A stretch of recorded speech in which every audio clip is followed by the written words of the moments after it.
جو موضوع تھا اس کو دوبارہ ریپیٹ نہیں کرنا، لیکن کبھی کبھار ایسا نہیں لگتا کہ تلوار پہ چلنا آسان ہے، ماں اور بیوی کے حق کو بیلنس کرنا زیادہ مشکل ہے۔ بہت ہی زیادہ نیرو قسم کا برج ہونا، بال سے زیادہ باریک، یہی ہوتا ہے۔ ذرا سا آپ ڈس بیلنس پہ یا ادھر گریں گے یا ادھر گریں گے۔ کیا یہ ہمارے گھروں میں مثلا یہ ساس اور بہو اپنی جگہ چھوڑے، اس لڑکے کی بات لے لیجئے، آج ماں کا حق ادا کرے کہ بیوی کا حق ادا کرے؟ یہ بال سے زیادہ باریک پل ہے۔ یہ دوسری بات ہے کہ ہم ریئلائز نہیں کرتے۔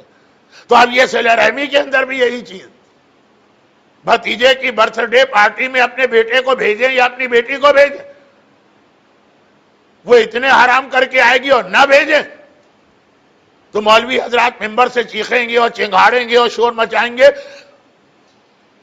ابھی میں اسی طرح کی مجلس امریکہ میں پڑھ رہا تھا، ایک بچے نے اپنے باپ سے پوچھا why he was so much shouting and screaming، تو اب اگر نہ بھیجیں تو علماء شاؤٹنگ اور اسکریمنگ کریں گے کہ یہ فعل حرام ہے، قطع رحمی ہے، کیا کریں؟ یہ ہے پل صراط دنیا والا۔ مگر جیسا کہ میں نے کہا یہ تو ایک پورا ایک اشرہ ہے، الگ بات میں بیچ میں بات ہی آ گئی کہ اب یہاں پہ پھر کیا کرنا؟ اسلام کہتا ہے صلہ رحمی کے بینیفٹ زیادہ ہیں ان گناہوں سے جو وہاں جانے سے ہو رہے ہیں۔ گناہ مت کرو، ایوائڈ کرو، لیکن صلہ رحمی کے بینیفٹ زیادہ ہیں۔